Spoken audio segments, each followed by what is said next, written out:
오늘 주님께서 주신 말씀은 이사야서 37장 1절로 20절까지의 말씀입니다. 다 같이 한 목소리로 봉독하시겠습니다. 히스기야 왕이 듣고 자기의 옷을 찢고 굵은 베옷을 입고 여호와의 전으로 갔고 왕궁 맡은 자 엘리야김과 서기관 셈나와 제사장 중 어른들도 굵은 베옷을 입으니라. 왕이 그들을 아모스의 아들 선지자 이사야에게로 보내매 그들이 이사야에게 이르되 히스기야의 말씀에 오늘은 환난과 책벌과 능욕의 날이라. 아이를 낳으려 하나 해산할 힘이 없음 같도다. 당신의 하나님 여호와께서 랍사게의 말을 들으셨을 것이라. 그가 그의 상전 아수르 왕의 보냄을 받고 살아계시는 하나님을 회방하였은즉 당신의 하나님 여호와께서 혹시 그 말로 말미암아 견책하실까 하노라. 그런즉 바라건대 당신은 이 남아있는 자를 위하여 기도하라 하시더이다 하니라. 그리하여 히스기 왕의 신하들이 이사야에게 나아가매 이사야가 그들에게 이르되 너희는 너희 주에게 이렇게 말하라. 여호와께서 이같이 말씀하시되 너희가 들은 바 아수르 왕의 종들이 나를 능욕한 말로 말미암아 두려워하지 말라. 보라, 내가 영을 그의 속에 두리니 그가 소문을 듣고 그의 고국으로 돌아갈 것이며 또 내가 그를 그의 고국에서 칼에 죽게 하리라 하셨느니라 하니라. 아수르 왕이 라기스를 떠났다 함을 듣고 랍사게가 돌아가다가 그 왕을 만나니 림나를 치고 있더라. 그때 아수르 왕이 구스 왕 디르하가 이 일에 관하여 들은즉 사람들이 이르기를 그가 나와서 왕과 싸우려 한다 하는지라. 이 말을 듣고 사자들을 히스기야에 보내어 이르되 너희는 유다의 히스기야 왕에게 이같이 말하여 이르기를 너는 내가 신뢰하는 하나님이 예루살렘이 아수르 왕의 손에 넘어가지 아니하리라 하는 말에 속지 말라. 아수르 왕들이 모든 나라에 어떤 일을 행하였으며 그것을 어떻게 멸절시켰는지 내가 들었으리니 내가 구원을 받겠느냐.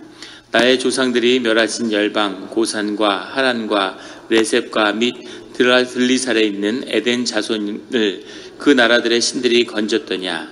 하맛 왕과 아르밧 왕과 스발와임 성의 왕과 헤나 왕과 이하 왕이 어디 있느냐 하라 하였더라.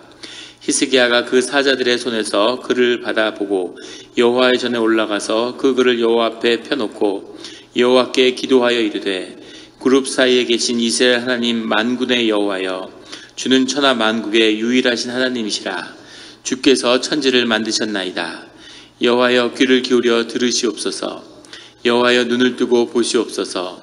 사내립이 사람을 보내서 살아계신 하나님을 회방한 모든 말을 들으시옵소서.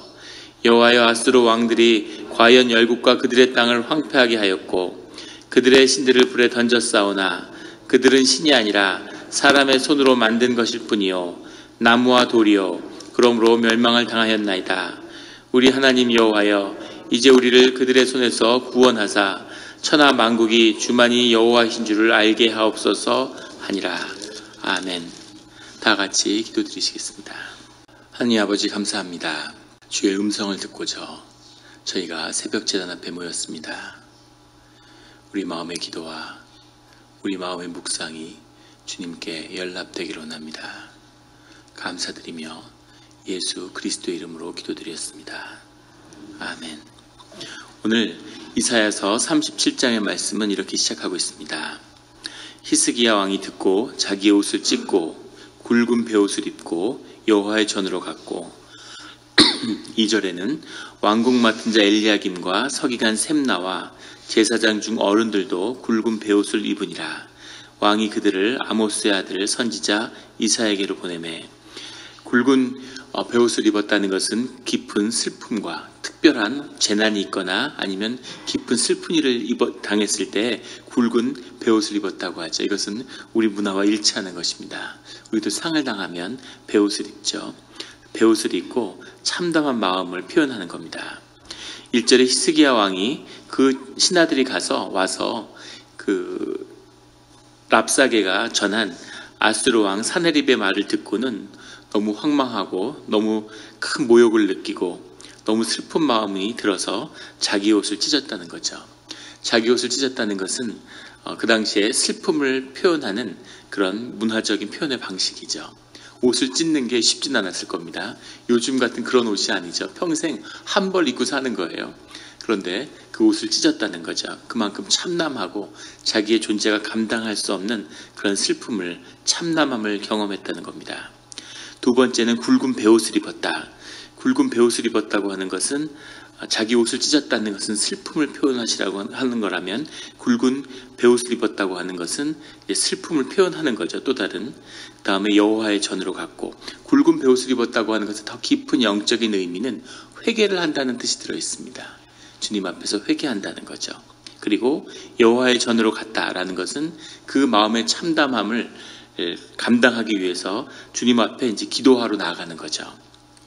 그래서 오늘 히스기야 왕이 우리에게 보여주는 중요한 모습은, 우리가 어떤 일을 당했을 때, 참담한 일을 경험했을 때, 감당할 수 없는 슬픔이나 좌절이나 또는 모욕감을 당했을 때 어떻게 주님 앞에 나가야 되는가 하는 모습을 보여주고 있습니다. 첫 번째는 자기 옷을 찢고 슬픔을 깊이 느끼고 경험하라는 거죠. 이건 슬프지 않아. 살다 보면 이런 일도 있지. 이런 식으로 억누르거나 억압하는 것이 아니라 정말 옷을 찢는 슬픔을 충분히 경험하고 표현하라는 거죠. 소리내어서 울고 아파하라는 겁니다. 그것이 우리가 어려운 일을 당했을 때 반응해야 할 첫 번째 신앙의 모습인 거죠. 두 번째는 회개할 것이 있는가를 돌아보고 주님 앞에 회개하라는 거죠. 회개하라 그러면 내가 뭘 잘못했으니까 그것에 대해서 용서를 빈다, 이런 좁은 의미에서가 아니라 주님의 뜻에서 벗어난, 왜 주님의 보호하심과 주님의 형통하심 가운데 내가 떠났나 하는 것을 되돌아보고 주님께 멀어진 그 모습들을 점검해야 된다는 겁니다. 그 모습을 점검한 다음에 여호와의 전으로 가서 기도해야 되는 거죠. 주님께 내 마음에 있는 그대로를 간구하고 내가 얼마나 아프고 속상했는지를 주님 앞에 아뢰는 거죠. 그리고 내가 주님께로부터 벗어나고 주님을 잊고 있었음을 다시 한번 주님께 회개의 기도를 드리는 겁니다. 그리고 주님께 간구로 나아가는 거죠. 내 마음속에 어떤 마음을, 지금 어떤 모습을 구하고 있는지를 구하는 겁니다. 그리고 주님의 임재 가운데서 주님이 뭐라고 말씀하실지 듣는 거죠. 그런 모습들을 보여주고 있습니다. 그 다음에 나오는 2절에 그들을 아모스의 아들 선지자 이사야에게로 보내니 여호와의 전에 가서 기도한 다음에 주님의 말씀을 듣겠다는 거죠. 나의 모든 것을 숨김없이 다 표현한 다음에, 그 다음에 주님이 거기에 대해서 뭐라고 말씀하시는지 주님의 뜻을 듣고 따르겠다고 표현하는 겁니다. 이렇게 문제를 해결해 가는 거죠. 우리가 삶 가운데 겪는 어떤 어려움 가운데서도 오늘 히스기야 왕의 이런 경건과 지혜가 우리의 삶을 지키는 그런 일들을 경험하시기를 예수 그리스도의 이름으로 축원합니다. 3절에 그들이 이사야에게 이르되 히스기야의 말씀에 오늘은 환난과 책벌과 능욕의 날이라. 아이를 낳으려 하나 해산할 힘이 없음 같도다. 이렇게 고백하는 거죠. 환난과 책벌은 하나님이 사실 주신 거죠. 아수르를 들어서 하나님으로부터 온 것인데 거기에 능욕은 아수르가 더한 겁니다.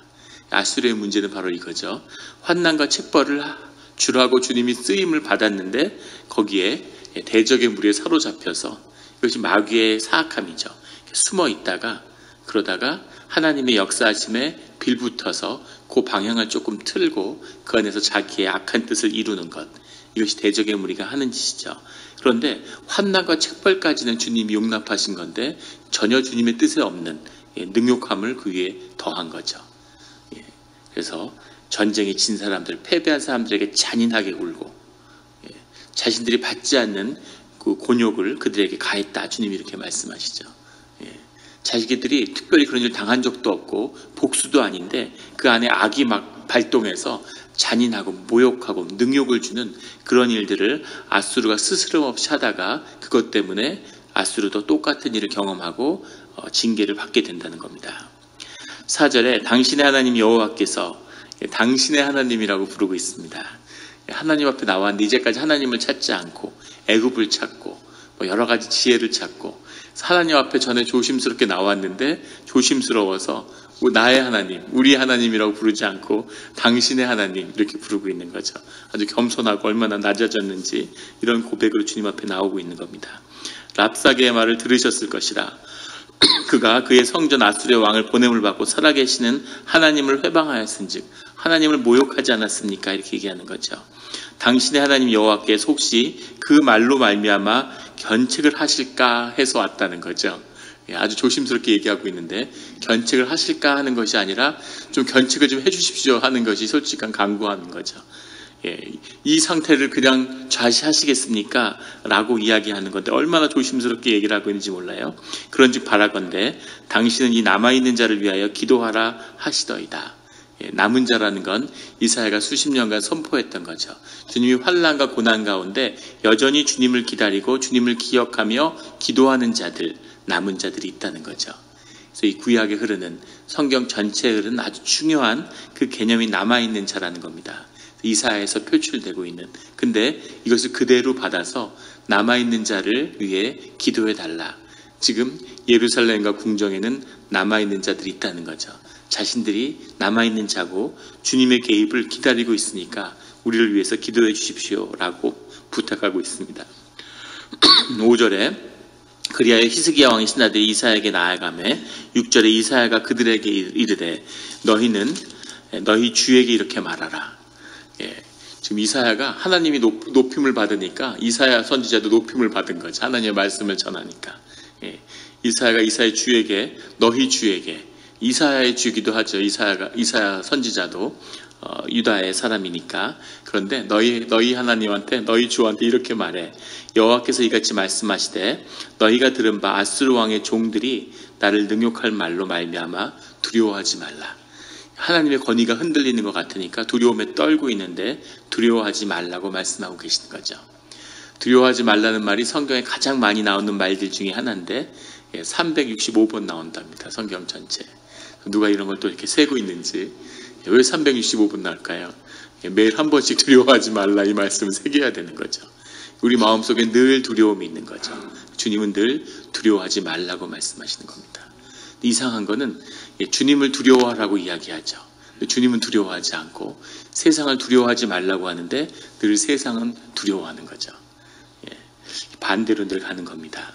그런데 세상의 두려움, 공포 이런 것 때문에 두려워하지 말라는 거죠. 그 실체를 정직하게 대면하라는 겁니다. 이것이 주님이 우리에게 주시는 또 다른 지혜죠. 늘 공포와 두려움 앞에 무너지는 거죠. 그 독재 국가들이 군사 퍼레이드를 하고 북한도 막 군사 퍼레이드를 하죠. 2차 대전 때 전쟁을 하는데 독일이 라인란트 지방이라고 하는 프랑스하고 접경 지역인데 1차 대전에 베르사유 조약 때문에 뺏겼던 땅에 진주하게 되죠. 근데 그 20년대에도 그런 일이 한 번 있었는데 그때는 프랑스가 진입해서 그 지역을 점령함으로 독일이 의지를 꺾었는데 그런데 세월이 지나면서 평화의 시대가 오고 다 전쟁을 두려워하는 거죠. 두려움이 1차 대전이 가득한 겁니다. 라인란트 지역에 독일이 진입했을 때 프랑스나 영국이 개입했으면 그때 전쟁은 시작되지 않았겠죠. 그런데 그 두려움으로 그걸 피하는 거죠. 근데 독일이 자기들이 세계 최강의 군대를 가졌다고 계속 군사 퍼레이드를 했는데 실제는 프랑스하고 전쟁을 시작할 때까지도 전쟁 준비가 되지 않았고 군대에서는 끝없이 반대했었다고 그래요. 일종의 사기극이죠. 근데 계속 우리가 엄청나다 하면서 군사 위력을 과시하는데 서방은 공포의 무릎을 꿇은 거죠. 두려움 앞에 무릎을 꿇은 겁니다. 계속 속수무책으로 양보하고 밀리는 거죠. 프랑스를 침공해서 6주 만에 프랑스가 항복했는데 프랑스에는 전력의 95%가 남아있었고 싸우고자 했으면 절대 독일이 프랑스를 못 이긴다는 거죠. 당시 세계 최강의 육군은 사실 프랑스 육군이었는데 그런데 결국은 맥 한 번 못 써보고 독일한테 무릎을 꿇는 거죠. 이것이 두려움의 실체라는 겁니다. 두려움과 맞서야 되는 거죠. 다키스트 아워라고 하는 영국이 그동안 1년 동안 전 유럽에 맞서서 혼자 전쟁을 하죠. 처치를 둘러싼 동료들이 계속 독일과 화친해야 된다고 계속 평화를 위해서 화친해야 된다고 얘기하는데 결연히 거기에 맞서서 결국은 자유를 지켜내고 승리를 한 것입니다. 늘 이 대적의 무리는 공포로 사람을 제압하는 거죠. 두려움으로. 그 재난의 실제가 아니라 두려움 앞에 무릎을 꿇게 하는 거죠. 한국의 국민소득이 북한의 40배고 에너지 소비는 200배라고 그러죠. 외환 그 가독률은 400배 정도 된다고 합니다. 그런데 전쟁에서 보통 소득이라는 건 이쪽은 철강 산업을 하고 이쪽은 소비재 산업을 해도 이쪽이 더 소득이 높을 수 있으니까 실제 국력과 전쟁에서는 에너지 소비를 기준으로 전쟁을 가늠하게 되는데 10배의 차이가 나면 아무리 전쟁 준비를 해도 10배 큰 나라를 이길 수 없다는 겁니다. 2차 대전의 일본과 미국의 싸움이죠. 기습을 하고 선제 공격을 하고 아무리 전쟁을 잘해도 결국은 미국이 이기는 거죠. 20배 차이가 나면 전쟁이 나질 않는데요. 멕시코하고 미국이 전쟁이 안 나죠. 멕시코와 미국을 공격할 일이 없는 거죠. 20배가 나면 전쟁이 나지 않는답니다. 한국과 북한은 200배 차이가 나는 거예요. 싸우고 말 것도 없는 거죠. 진작에 싸움이 끝났어야죠. 그런데 두려움에 떠는 거죠. 혼자 맞설 엄두를 못 내는 겁니다. 미군이 없으면 나라를 지킬 수도 없다, 이런. 중국과 전쟁을 불사하고 전쟁을 남북 통일을 이뤄내겠다, 이런 결연한 의지가 있으면 못할 것이 없을 텐데 두려움에 떠는 거죠. 비굴하게 가서 계속 어떻게 하면 무릎을 꿇고 평화를 구걸할까, 이런 생각을 하는 그런 비참함, 이 두려움 앞에 무릎을 막 꿇고 싶은 거죠. 그런데 주님 앞에 나아갔을 때 주님이 하시는 말씀은 두려워하지 말라고 이야기하는 거죠. 그 실제를 대면하라고, 아무것도 아니라는 거죠. 주님한테 그 문제를 의뢰했을 때 주님이 주신 답입니다. 7절에 뭐라고 말씀하시냐면, 보라 내가 영을 그의 속에 두리니 그가 소문을 듣고 그의 고국으로 돌아갈 것이며 또 내가 그를 그의 고국에서 칼에 죽게 하리라. 사내립 왕에게 이 말씀이 그대로 이루어졌죠. 자기 나라로 돌아가서 자기 궁정에서 아들의 칼에 맞아 죽는 그런 일을 경험하게 됩니다. 8절에 아수르 왕이 라기스를 떠났다 함을 듣고 랍사게에게 돌아가다가 그 왕을 만나니 림나를 치고 있더라. 라기스라는 건 르호보암이 세운 예루살렘을 둘러싸고 있는 15개의 요새 도시 중에 하나였다고 합니다. 주변의 도시를 치고 있다는 건 끝을 보겠다, 예루살렘을 떨어뜨리겠다고 하는 그 결연한 의지를 보여주는 거죠. 큰 나라가, 또 기병을 위축으로 한 나라가 이렇게 쳐들어오면 약한 나라는 성에 들어가서 농성을 하고 지키는 거죠.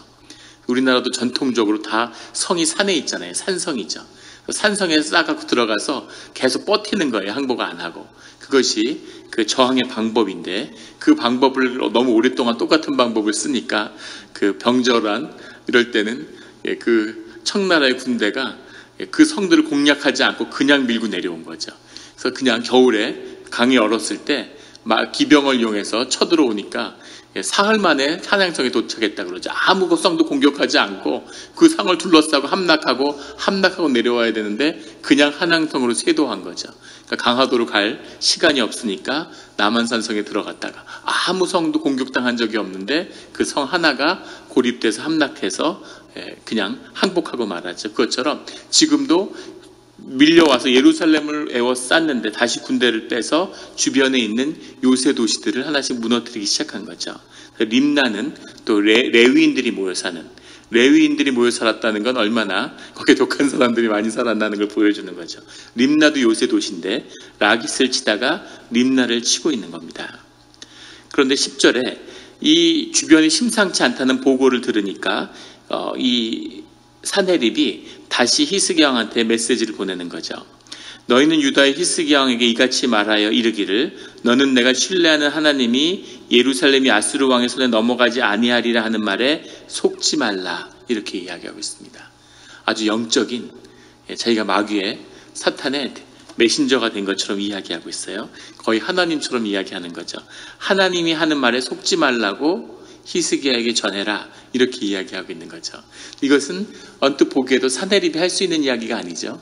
그의 의식이 완전히 악에 압도되어 있다고 하는 것을 보여주는 겁니다. 그래서 하나님같이 높은 자리에 서서 하나님과 대적하는 그런 존재가 됐다는 거죠. 사람이 파워를 추구하면 그 끝이 무엇인지를, 악의 본질이 will to power라고 하는 걸 보여주고 있는 거죠. 그래서 성공과 부와 권력과 이런 것을 추구하는 마음은 그 끝에는 결국은 악과 만나게 되어 있는 겁니다. 그 정점에서 이걸 보여주고 있어요. 하나님이 하는 말에 속지 말라. 이것이 대적의 무리가 하는 본질적인 메시지죠. 이 메시지를 사내립이 전하고 있는 겁니다. 11절에 아수르 왕들이 모든 나라에 어떤 일을 행하였으며 그것을 어떻게 멸절시켰는지 내가 들었으리니 내가 구원을 받겠느냐. 이 앞에 힘내라는 말이 사실 들어있는데 그 말을 해석하지 않고 생략했습니다. 보라, 이런 말이죠. 이거는 예수님도 이런 말씀을 자주 하셨고 하나님이 하시는 말씀이에요. Come and sit, 와서 무슨 일이 이루어졌는지 한번 봐라, 그 얘기죠. 그런데 그걸 이 아수르의 왕이 사네립이 얘기하고 있는 거죠. 한번 봐라, 내가 구원을 받겠느냐. 자기가 구원을 베푸는 거죠. 구원이 너에게 임하겠느냐.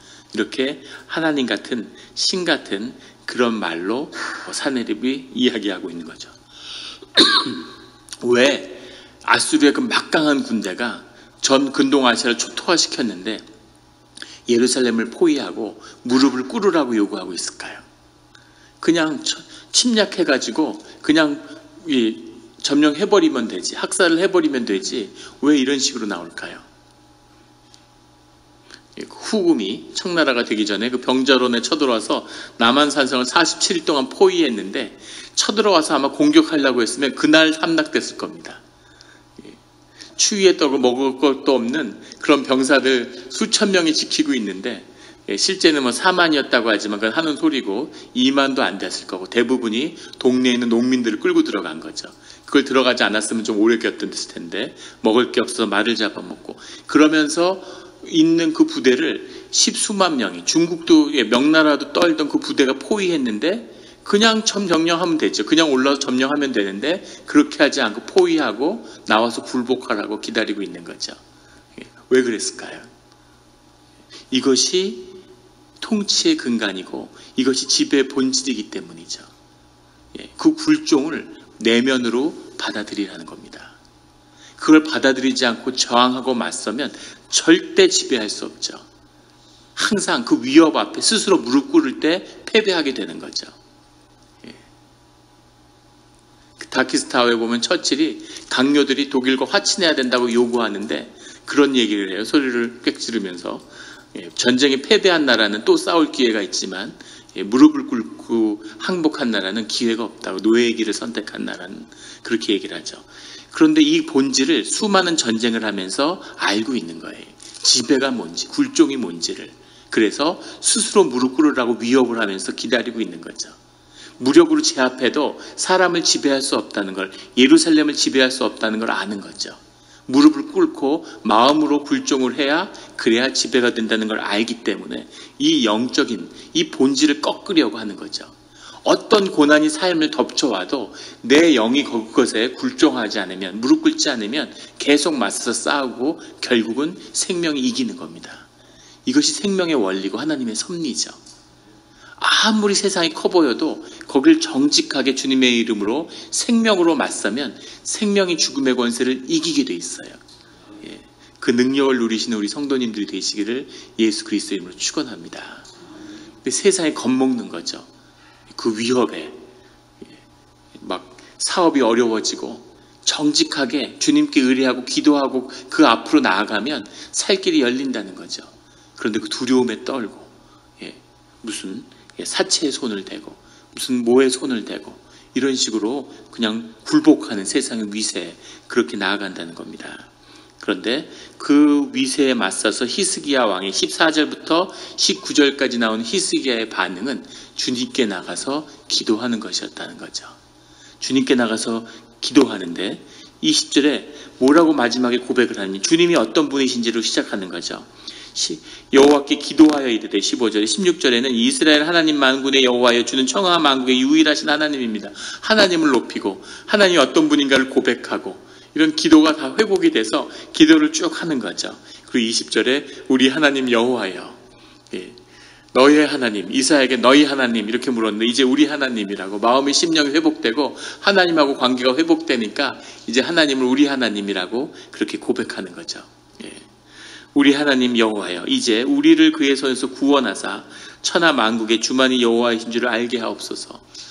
주님께 이게 구하는 이유가 그냥 저를 살려달라, 긍휼히 여겨달라, 자비를 베풀어 주십시오 라고 하는 그런 기도를 넘어서서 주님 앞에 이 일이 저희 일이 아니라 주님의 일이지 않습니까? 주님이 이런 모욕을 당해도 되겠습니까? 이렇게 훨씬 당당해지고 훨씬 주님께 더 간구하는 자리로 나온 거죠. 우리가 우리 살자고 이렇게 기도하는 게 아니라 다 주님을 위해서 이렇게 하는 겁니다. 이렇게 담대해진 거죠. 주님의 이름을 위해서, 주님이 높임을 받기 위해서, 주님의 영광을 드러내기 위해서 이 앗수를 좀 쳐야 되지 않겠습니까? 라고 주님에게 구하는 그런 담대한 믿음의 고백으로 나오고 있는 겁니다. 이것이 기도인 거죠. 우리의 일이 내 일이 아닌 거죠. 내 일이 힘들고 내 자녀의 일이, 내 가게의 일이, 내 직장의 일이 내 일이라서 주님 좀 도와주십시오. 이것이 아니라 제 일이 어디 있습니까? 이게 다 주님의 일이 아닙니까? 주님께 드리지 않았습니까? 주님의 존엄함과 하나님이 그렇게 전능하신 분인데 하나님의 이름을 위해서 영광을 드러내야 되지 않겠습니까? 라고 주님께 구하는 거죠. 약속하지 않았습니까? 주님이 우리를 구원하시겠다고 약속을 했는데 주님이 그 약속을 안 지키면 어떻게 되겠습니까? 예전에 한 선교사님이 계신데 선교사님이 이렇게 열심히 사역을 하셨는데 중동에서 그러다가 한국에 돌아와 있는데 이제 몸도 아프고 삶이 고달프고 힘든 거죠. 근데 굉장히 재정적으로도 어렵고 어려움을 겪었다고 그래요. 그런데 그 두려움이 밀려오는 거죠. 세상이 막 위협을 하는 거죠. 너한테 남은 게 뭐가 있냐 이렇게 막 위협을. 그래서 사모님하고 같이 앉아서 기도하고 이야기를 하는데 사모님이 그렇게 이야기를 하더래요. 이렇게 우리가 기도하지만 하나님이 채우지 않으시면 어떡하지? 이렇게 물어보더래요. 하나님이 살려주지 않으시면 살 길을 열지 않으면 어떡하지? 하고 물어보는데 당신이 왜 그렇게 얘기를 했는지 살 길이 열리지 않으면 죽으면 되지 이렇게 얘기를 했다는 거예요. 그러니까 사모님이 갑자기 너무 표정이 밝아지면서 아 그렇구나 이러면서 죽으면 되는구나 그러더래요. 아 죽으면 되는데 그걸 몰랐네 그러면서 굉장히 마음에 기뻐하더라는 겁니다. 근데 아주 마음이 착잡하더라고. 죽으면 된다고 저렇게 좋아하다니 어떻게 삶의 지경이 이렇게 됐나 참담한 마음이 있더라는 거죠. 마음이 참담하니까 주님께 기도를 해야죠. 그래서 기도하면서 주님 앞에 주님의 이름으로 주님의 사역을 하면서 살았는데 모든 삶의 문제를 주님이 책임져 주시겠다고 했는데 이게 뭡니까? 이러고 기도를 하는 거죠. 그래서 주님한테 담대하게 선포를 했대요. 만약에 주님의 이름으로 주님께 온전한 삶을 맡겼는데 삶이 이런 식으로 끝이 나면은 그러면은 이 남은 전 재산을 유언으로 재산을 다 모아가지고 그래서 경부고속도로 옆에다가 광고판을 세워서 하나님의 이름으로 하나님을 믿고 의지하고 살다가 삶이 어떻게 됐는지를 세상 모든 사람에게 증거하겠다고 이렇게 이게 하나님의 이름으로 산 사람의 끝이다 이러고 자기가 큰 광고판에다가 광고를 싣겠다고 그렇게 주님께 기도했다는 거죠. 그분이 많은 간증을 그에 얘기하시던데 그렇게 주님과의 관계가 회복되는 거죠. 부부가 싸웠는데 어려울 때도 있고 멀어질 때도 있죠. 그런데 부부싸움이 다시 크게 시작될 때는 너 결혼할 때 네가 뭐라고 그랬어? 이제 이렇게 시작하는 거죠. 너 그때 이렇게 얘기하고 내가 애 낳았을 때 네가 평생 업고 다닌다고 그러더니 이게 지금 네가 나한테 할 수 있는 행동이냐? 이런 식으로 그렇게 관계가 회복되어 가는 거죠. 믿음으로 주님의 말씀을 붙들고 주님 앞에 담대히 구하는 그런 우리 믿음의 참 믿음의 자녀들이 되시기를 예수 그리스도 이름으로 축원합니다. 기도드리시겠습니다. 하나님 아버지 감사합니다. 우리가 늘 세상의 위협과 관계 앞에 서 있습니다. 천지 만물을 지으시고 모든 것 가운데 역사하시는 상상할 수 없는 하나님이 우리의 아버지가 되시고 우리를 위해서 생명을 내어주시는 그런 분이신데 우리가 세상에 속고 아버지를 잊어버려서 아무것도 아닌 일에 두려워하고 분내고 다투고 이기려고 하고 우리가 어떤 선택을 하든 주님의 이름으로 하는 모든 일들이 승리요 주님의 영광이요 주님이 인도하시는 그 기쁨과 주님의 길이 될 터인데 우리가 우리 길을 멋지게 만들어 보려고 이렇게 저렇게 살아오면서 삶이 점점 어려워지고 이 지경에 와 있는 그런 자리에서 주님을 다시 간구하게 됩니다. 주여 아버지여 우리 마음에 정말 정결한 주님을 만났던 그 마음과 심령을 회복시키게 하여 주시고 늘 어려운 자리에서 주님을 의지하며 주님을 바라보며 주님께 간구하는 그런 믿음과 소망의 그런 신앙의 길을 가게 하여 주시옵소서. 귀한 말씀 주신 것 감사합니다. 주님만을 믿고 주님만을 의지하겠습니다. 감사드리며 예수 그리스도 이름으로 기도드렸습니다. 아멘.